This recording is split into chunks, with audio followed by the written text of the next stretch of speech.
আসসালামু আলাইকুম। আচ্ছা, কি একটা এমন দেশে জন্মগ্রহণ করলাম বলেন তো, যেই দেশে চোর বাটপাররা তাদের চুরির অধিকার আদায়ের জন্য আন্দোলন করে। এই যে বন্দর নিয়ে, বন্দরের সিন্ডিকেট সমানে বন্দর নিয়ে আন্দোলন করতেছে যেন তাদের চুরি বন্ধ না হয়। এটা শেষও হয়নি, এখনো চলমান আছে। এর মধ্যেই আবার শুরু হয়েছে এই টিকিট এজেন্সির সিন্ডিকেট। সরকার যখন একটা ভালো উদ্যোগ নিল, একটা আইন করলো যেন প্রবাসীরা হয়রানির শিকার না হয়, টিকিট উচ্চ মূল্যে টিকিট কিনতে না হয়, এই জন্য একটা শক্ত একটা আইন করলো। এইখানেও দেখেন এই চোর বাটপার এজেন্সিরা দলে দলে যোগ হয়ে গেল, এটা আন্দোলন শুরু করে, মানে তাদের চুরির অধিকার যেন খর্ব না হয়, এইটা চুরি যেন তারা করতে পারে। এখন আমি এটা বুঝতে পারি না যে আমাদের দেশের আমরা যারা ভুক্তভোগী তারা আর কতকাল এদের কাছে জিম্মি হয়ে থাকবো।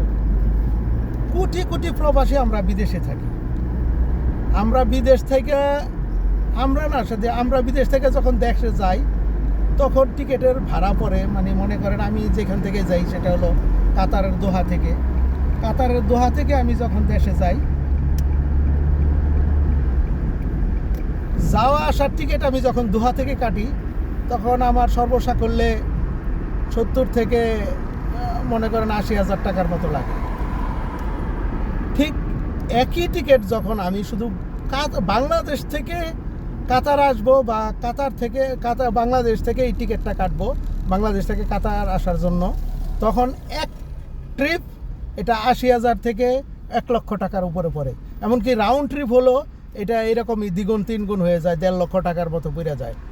এটা কেন? এটা তো আর কোনোই নাই। আপনি দেখেন আমার এখানে নেপালিরা কাজ করে, নেপাল থেকে লোক আসে, এদের দেশের টাকায় 33,000 রুপি পড়ে, যা আমাদের বাংলাদেশের টাকায়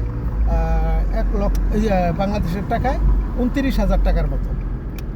আরও কমেও হয়, আরও কমেও পাওয়া যায়। এটা হলো গড় আর কি, এটার রেটটা দেখেন। এরা যদি কাঠমান্ডু থেকে দোহা আসতে যদি মাত্র 29,000 টাকায়, বাংলাদেশি টাকায় 29,000 টাকা লাগে, তাহলে আমার ঢাকা থেকে কোন বিমানে আমরা আসি, কোন বিমানে, সেই একই তো বিমানে আসি আমরা। এমনকি বিদেশি বিমানগুলোরও এদের সাথে জুড়ে নিছে। আমরা তো একই বিমানে আসি। কাঠমান্ডুতে এরা যে এই বিমান থেকে আসে, যদি কাতার এয়ারওয়েজও হয়, কাতার এয়ারওয়েজও আসে, তো এইরকমই খরচ পড়ে ওদের। আর আমি কাতার এয়ারওয়েজে কাতারে যখন দোহা থেকে ঢাকা যাই তখন আমার খরচ পড়ে 30 থেকে 35,000 টাকা। তাহলে সেই একই এয়ারওয়েজে বাংলাদেশ থেকে আসতে কেন আমার 80,000 টাকা দিতে হবে? কেন 80-90,000 টাকা দিতে হবে, 1 লাখ টাকা দিতে হবে? এই সিন্ডিকেটগুলিকে আর কত এদের সহ্য করবো আমরা বলেন তো? আর কত? এরা কয়জন? এরা কয় লোক? এরা চায় বলে যে এদের বহু মানুষ বেকার হয়ে যাবে, বহু মানুষ কি বলে, বহু মানুষ মানে কর্মহীন হয়ে পড়বে। তাইলে বহু মানুষ কর্মহীন হয়ে পড়বে, কোটি কোটি মানুষের যে এরা লুটপাট করতেছে, এই কর্মজীবী লোকগুলি কোটি কোটি, মাত্র কয়েক হাজার বা লাখই হবে, এরা মিলে যে কোটি কোটি বাংলাদেশি প্রবাসীদের যে লুটপাট করতেছে, এইটার কি হবে? এইটা কেন হয় না? আমি দেশবাসীদের কাছে উদ্যত আহ্বান যে আপনাদের যদি একজনও প্রবাসী থাকে আপনার ঘরে, তাহলে আপনি এর কঠোর প্রতিবাদ করেন। এই লুটেরাদেরকে অবশ্যই যেন প্রতিহত করা হয়, এবং সরকারকে বলবো দয়া করে এদেরকে বিন্দু মাত্র ছাড় দিবেন না। এরা আপনার অর্থনীতিতে কোনো অবদান রাখে না। অবদান রাখে আমি একজন প্রবাসী, আপনার অর্থনীতিতে অবদান রাখি, ওরা রাখে না। ওরা আরও অর্থনীতিকে ধ্বংসের পর্যায়ে নিয়ে চলে যেতেছে। আপনি কেন ওদের পক্ষ নেবেন? আপনি যে কঠোর আইন করছেন, এবং শুধু তাই না, প্রয়োজন হলে এই আসিফ নজরুলকে উপদেষ্টা পদ থেকে বিতাড়িত করুন। এই চোরটা মায়া কান্না দেখাইয়া ক্ষমতায় আইসা এখন এই চোরটাই আর বেশি লুটপাটের রাজত্ব কায়েম করছে।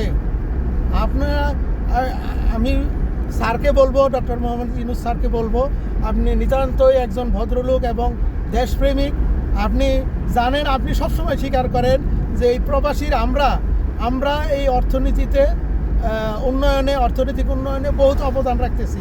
যেখানে 12 বিলিয়নের নিচে চলে আসছিল আমাদের রিজার্ভ, সেই জায়গায় এখন সেটা 30 বিলিয়নের উপরে গেছে। কার টাকায় গেছে? আমাদের টাকায়, আমার টাকায়। আমি নিয়মিত কখনো হুন্ডিতে টাকা পাঠাই না, আমি নিয়মিত ব্যাংক চ্যানেলে টাকা পাঠাই। এই টাকাগুলো আমরা আমাদের দেশের অর্থনীতির উন্নয়নের জন্য পাঠাই। তাহলে কেন আপনারা কেন এই কয়েকজন লুটেরাদের পক্ষ নিয়ে আমাদের এই কোটি কোটি প্রবাসীদের কেন পকেট কাটবেন? দয়া করে ওদের বিরুদ্ধে ব্যবস্থা নিন, এদের সিন্ডিকেট সব ভেঙে দিন। দরকার পড়ে নতুন এজেন্সিদের আপনারা লাইসেন্স দিন, দরকার নেই এদের। অনেকটা দুঃখের সাথে, ভিডিওটা অনেক বড় হয়ে গেল, অনেকটা দুঃখের সাথে এই কথাগুলো বলতে হইতেছে। দয়া করে আপনারা ব্যবস্থা নিন এবং এই টিকেটের এজেন্সির সিন্ডিকেটটা সম্পূর্ণরূপে নির্মূল করবেন। এটা নির্মূল করবেন। প্রয়োজনে এদের জেলে ভরবেন। এদের হিসাব যদি, এরা যদি কেন এত টাকা লাগে করার জন্য, কেন এত টাকা খরচ হয়, এগুলোর হিসাব না দিতে পারলে এদের প্রয়োজনে জেলে ভরেন। এদের এইগুলো অডিট করেন। এদের গত 16-17 বছরে এরা যে এইভাবে লুটপাটের রাজত্ব কায়েম করছে সেটা অডিট করেন। অডিট করে তারপরে প্রয়োজনে এদের আইনের আওতায় নিয়ে যান। ধন্যবাদ সবাইকে।